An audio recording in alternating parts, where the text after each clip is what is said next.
Magandang araw mga kagulay, welcome back sa akin channel. Greggy Farmer nga po pala ulit to. Bali, update dito sa ating talong mga kagulay. Na yung ating talong. Yan, 29 days mga kagulay. Yung ating talong. Yan siya mga kagulay. Bali ito, napruningan na to mga kagulay. Nagpupruning sila ngayon. Yan, kung mapapansin nyo, wala na siyang sanga sa ilalim. Tanggal na yung mga sanga mga kagulay. Yan. Kasi yun nga, ang ano ko dito sa talong talagang nagpupruning. Pati doon sa sili mga kagulay, napruningan na rin mga kagulay. Yan, papakita natin itong talong mga kagulay kapag di pa siya napruningan. Dito tayo sa kabila. Ang ganyan pang tsura niya kapag ano hindi pa napruningan mga kagulay. Yan. Kaya mayroon ngang ano pangalan nito, lip miner. Yan. Meron siyang tama ng lip miner mga kagulay, pero tatanggalin yan mamaya.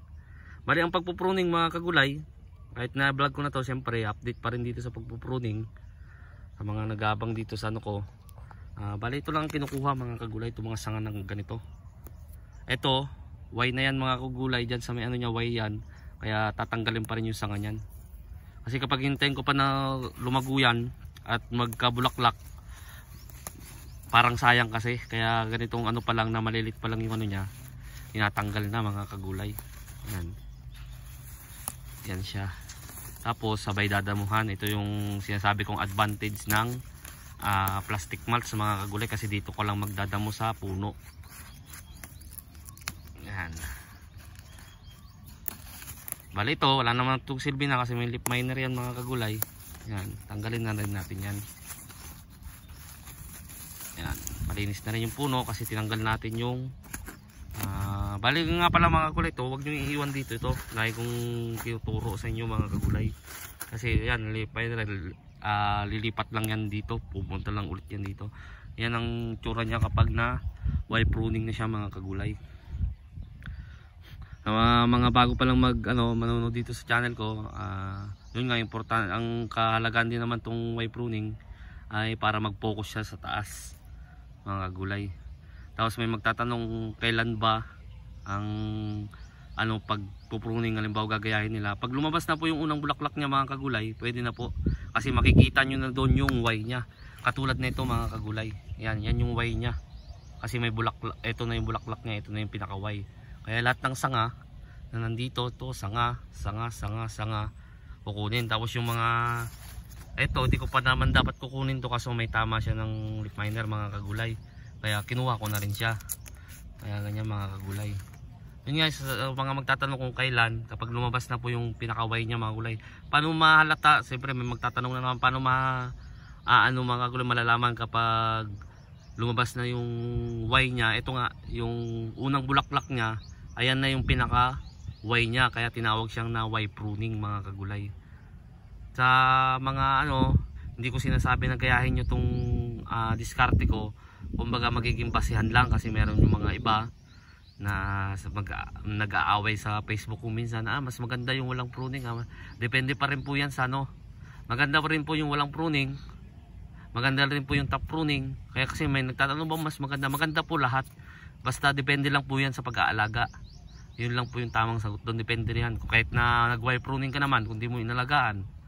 Tapos yung walang pruning, kahit di siya nag-pruning pero talaga inalagaan niya, binigyan niya ng tamang nutrition yung halaman niya, maganda talaga yung resulta. Ganon din, halimbawa naman baliktarin natin, hindi nga siya nag-pruning, pero hindi naman niya naibigay yung tamang nutrients doon sa halaman niya, pangit talagang resulta. Kaya lahat mga kagulay ay maganda, yung walang pruning, Y pruning, yung top pruning maganda. Kaya ko sinabing maganda, depende lang po talaga sa pag-aalaga ninyo. Hindi yung sasabi padamihan ng bunga, ganoon din naman mga kagulay. Depende na, ako nag-Y pruning ako, siya hindi. Di maganda sana yung resulta sa kanya kung talagang inalagaan niya. Ako inalagaan ko, nag-Y pruning ako. Di ang kakalabasan no, mas maganda yung resulta sa akin kasi inalagaan ko siya ng maigi. Ganun lang kayo. Kaya kapag may nagtatanong sa akin kung ano ba yung mas maganda, depende pa rin yan po sa pag-aalaga ninyo. Gagawin yung pag-aalaga. Yan ang tsura niya kapag hindi pa napupruningan mga kagulay. Ito, ano ko lagi kong binabanggit to, pag magwa-wire pruning kayo mga kagulay, wag nyong iiwan lang yan dyan. Okay lang naman na iwan mga kagulay, halimbawang wala talaga siyang tama ng mga kahit anong insekto, hindi katulad nito may tama siya mga kagulay, kaya ito hindi dapat iwan dito. Kasi kung nandyan pa yan, babalik lang ulit dito yan mga kagulay. Kasi may mga tinuturuan ako, sabi mabanggit ko lang na sabi, hindi naman totoo boss yung sinabi mo na madali lang kontrolin ng ang shoot and fruit borer. Sa totoo lang po, napakadali lang kontrolin. Tanggalin nyo lang yung mga infected na tapos isako ninyo, kaya baon ninyo yung matatanggal ninyo, tapos sabay mag-spray. Kasi yung mga iba naman kasi nagtatanong kapag sinabi kong ganun, pabalibang sila sumagot, nasasabihin mag-i-spray pa, tinanggal mo na nga, di walang silbi. Hindi po mga gulay. Kung talagang magtatalong kayo, maiintindihan nyo yung sinasabi ko na tanggalin nyo muna lahat ng infected, yung mga bunga. Kung pagtuunan nyo ng pansin, makikita nyo kasi yan yung bunga sa umaga pa lang, mga bandang alas 6, alas 7, makikita nyo yung tae-tae dun sa bunga. Kapag meron siyang tae-tae, tanggalin nyo na lahat yun, huwag nyo iiwan dun sa area, ibaon nyo, kaya sunugin ninyo. So pagkatapos nun ay mag-spray kayo ng kahit anong pang-uod. Kung papang-depensa na lang siya mga gulay, madali lang yun. Ang pinakamahirap pa dyan, thrips, mites, yan ang pinakamahirap na sa talong mga kagulay. Kasi kapag yun hindi mo na control, talagang bababa yung production ninyo, kumbaga yung ma-harvest nyo mga kagulay. Pero sa fruit and shoot borer, madali lang po. Basta susundin nyo lang yung halimbawa na may sinabi akong ganon, na kasi yung iba may tumatawag pa sa akin na hindi naman totoo. Nung tinanong kung paano niya ginawa, tinanggal nga niya pero iniwan lang niya dito. Iniwan lang niya dyan. Siyempre yung uod, magiging adult na yon, magiging na yon, pagiging paro-paro na malilit yon. Yung may kulay yung kasi kasagaran yung yung may kulay na batik-batik yun yung fruit and shoot borer mga gulay. Kapag naging paro-paro yon na maliliit, hindi naman kalaki yan kasi yung fruit and shoot borer na kapag naging na siya paro-paro, mangingitlog lang ulit yun doon. Siyempre dadami lang yung mga gulay. Kaya kapag kukuha kayo ng mga ganun na may bunga na may kailangan din nyo iiwan mga kagulay sa talungan nyo mismo para hindi na siya bumalik, hindi na siya maging paro-paro pa, para pangitlog pa ulit mga kagulay. So balik tayo dito mga kagulay sa iisa ko na lang to dito sa vlog na to o kaya video na to mga kagulay, sa tatanong na yun nga yung daw silbi ng plastic mulch. Ito na nga yung sinasabi ko mga kagulay, kasi ito kung wala tong plastic mulch mga kagulay, etong mga itong mga ganyan na damo, siyempre kung isipin nyo, imagine nyo walang plastic mulch, sigurado ito nandyan na yan sa gitna, mas magpapadamo pa kayo. Hindi siya ang plastic mulch lang kasi boss, mga kagulay, ay biglaan yung gastos ninyo. Siyempre bibili kayo, hindi sa naman, pero kung tutusin, magpapa-araro pa kayo, yung tatambakan nyo dito, yung mga, hindi ko naman inaano yung mga iba mga kagulay kumbaga inaano ko lang yung gastos, kasi yun yung practice nila, kaya kumbaga doon sila nasanay, kaya yun yung ginagawa nila. Kumbaga itong video na to, itong sinasabi ko para lang doon sa mga paplano, nagayahin halimbawa kung ano yung advantage ng plastic mulch. Hindi ko sinasabi po na ay pangit yung ginagawa ng ganun, pangit yung ganun. Hindi po ako ganun mga kagulay, kasi may napanood ako na isang hindi ko na lang babanggitin yung pangalan, na sabi niya doon sa vlog niya wag na lang mga kagulay, baka sabihin niya tinitira ko pa siya sa vlog mga kagulay. Marami kasi siyang mga mali na sinabi, na hindi daw siya mag-i-spray mga ganun, hindi daw siya mag-aabono, hindi siya mag-aano na Kaya ako parang tao lang pa po kasi yung mga tanim natin. Oo, sabi nating masigla, pero kailangan mo pa rin suportahan. Katulad lang ng baby, masigla yung anak ninyo, pero kailangan mo pa rin ng vitamins, di ba mga kagulay? Kailangan pa rin, ganun din sa talong, sa mga kahit anumang gulay yan, kailangan pa rin ng nutrients. Hindi yung makikita mong okay lang yung halimbawa walang insekto, huwag mo nang hintayin na magkaroon pa. Kumbaga mag-i-spray ka, pero hindi yung ganun yung dosage, hindi yung ganun, halimbawa 30 ml, magano ka lang ng mga 15 ml, pang paamoy-amoy lang siya mga kagulay. Mga ganun na style, yung mga diskarte lang ba, hindi na yung sasabihin nila na wala daw abono, talagang hindi daw abono, bakit daw aabonuhan kung maganda naman. Totoo naman yun, pero kung iisipin nyo kasi, kapag malakihan yung tanim ninyo mga gulay, hindi pwede. Kung mga 300 lang siguro, 500, pwede pa siguro mga gulay. Sasabihin mong hindi ka mag-i-spray, yung isa-isahin mo siya, yung ano mo siya, talaga maalaga mo siya. Pero alam yan, ng mga malakihan magtanim, hindi po pwede na hindi ka mag-i-spray, hindi po pwede na hindi ka mag-aabono mga gulay, kasi negosyo ang pinapasok natin mga gulay. Hindi yung basta sasabihin ay maggugulay lang yan. Malaki ang kita sa gulay mga boss. Kaya hindi mo po pwedeng hindi po pwedeng sabihin mo na wala ng abono, kasi ano na, ganyan na, wala ng spray. Hindi ko na lang babanggitin kung sino yung nagsabi ng gano'n, kasi napanood ko siya, nakasubscribe ako sa kanya. Siyempre, sinusuportahan natin lahat ng naggagawa ng video tungkol sa paggugulay, kasi kumukuha rin ako ng mga diskarte sa kanila. Hindi kasi kaya lang naman ako nababanggit yun mga kagulay, kasi tinira niya yung mga nagbablog daw na ganito tinuturo namin. Hindi po. Kumbaga kanya-kanya, sa bagay, diskarte naman yung mga gulay, pero mga mali po kasi yung sinabi niya na mali talaga. Kaya nga yung iba, may mga nag-aaral ng agriculture para pag-aralan na nila mismo yung tungkol sa kahit sa mga agriculture, sasabihin pa nila sa'yo, hindi po pwede na ganito ganyan. Hindi po pwede ganun, pero yung sasabihin niya mismo na hindi na mag-aabono lang daw siya kapag talagang ano na. Kasi itong talong natin, kumbaga pabubulasin mo talaga siya sa una talaga, para kung malakas ang resistensya niya, mas maano yan sa sakit mga kagulay. Ganon din yan sa tao, kung halimbawa masigla, yung baby masigla, sige ganun masigla, diba? Ang iba papakainin nila ng painumin pa nila ng mga kung anong mga vitamins para mas yung immune ng ganun din, yung immune system din ng yung immune system din ng halaman natin para tumibay. Ganun lang yung kasimpleng yung mga gulay. Hindi porket na makita mong okay na hindi mo na i-spray, hindi mo na abonohan, hindi po. Siguro maraming mag-agree sa akin na nagtatanim ng gulay na manonood ngayon mga kagulay, kasi meron ako napanood ng ganun, nakasubscribe nga ako sa kanya, yung turo niya na ganun daw, tapos tinira pa kami mga vlogger na nagbablog na ganito ang tinuturo namin. Kaya nga lagi namin sinasabi, lagi ko sinasabi, okay lang naman na gayahin ninyo, wala namang magagawa, wala namang mag-aano sa akin mga gulay. Okay rin naman na hindi nyo gayahin, wala rin naman maano sa akin mga gulay. Yun lang lagi ko sinasabi. Pero yung sisiraan mo ng kapwa mo magugulay na ganito, ay yun naman yata yung mali mga kagulay. Kaya nga lagi namin sinasabi na okay lang kung gayahin nyo, okay lang kung hindi.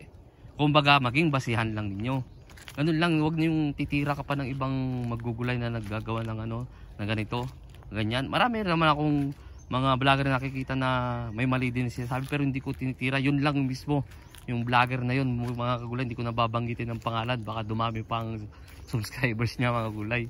Imbis na nag-subscribe nga ako sa kanya, kasi hindi naman ako kalakihan na channel, pero sinuportahan ko yung channel niya para siyempre sino ba naman magtutulungan. Pero yung sabi mong magsisiraan, hindi na dapat yun mga gulay. Marami daw, ewan ko kung sino nakapanood, baka may nakapanood sa kanya, nanonood sa akin, alam na nila kung sino yun mga gulay. Kasi babanggit ako ng isa na na halimbawa ng mga vlogger, hindi ko naman sila tinira. Halimbawa sina Tatay Johnny, sino pa ba yung mga vlogger na pinapanood ko, sina Elmar TV. Tama lahat ng inaano nila mga kagulay, tama lahat. Depende na lang talaga sa inyo yan kung saan kayo mas komportable mga kagulay sa gagawin. Kung halimbawa si Elmar TV, hindi siya hindi siya nag-waway pruning, pero tignan nyo sa kanya mga gulay, mas marami siyang, yung ngayon sinasabi ko sa inyo mga gulay, na mas marami kang dapat i-suporta na abono doon. Tama yun mga gulay, kasi hindi ko siya sinabi ko kontra. Tama yung kanya, mas marami siyang i-abono kasi mas marami siyang sanga na susuportahan. Ako rin, ganito rin, nag-wipe pruning ako, mas unti lang yung yung i-abono ko kasi wala akong susuporta na sanga sa ilalim. Tama rin yun. May gumagamit ng iba ng chicken manure, tama rin yun mga gulay. Pero ako hindi ako gumagamit, gawa ng walang bibilihan dito ng chicken manure. Tama lahat yung mga ganun mga gulay. Pero yung sasabihin na yung mga titirahin nila na halimbawa yung mga vlogger dyan na nagtuturo ng na mag-spray ng ganito, mag-spray ng ganyan, hindi na kailangan, ganito na dapat, organic tayo, ganyan. Kaya nga kung pag may nagtatanong sa akin mabisa sa white flies yung Formula 1. Pero pag may nagtatanong sa akin, boss, hindi na kaya yung Formula 1 na tinuro mo. Boss, negosyo yan, boss. Kailangan magpalit ka. Kung hindi kaya yan ng Formula 1 na tinuro ko, magpalit ka ng ibang insecticide. Ganun ang ginagawa ko. Hindi ko yung pinipilit mismo yung ginagamit ko. Ganun, dapat kasi negosyo yan, boss mga kagulay negosyo yan. Kailangan, hindi ka doon napanood kang vlogger na ganito, ipipilit hanggang doon sa hindi na kasi kanya-kanyang lugar lang yan mga boss, mga kagulay.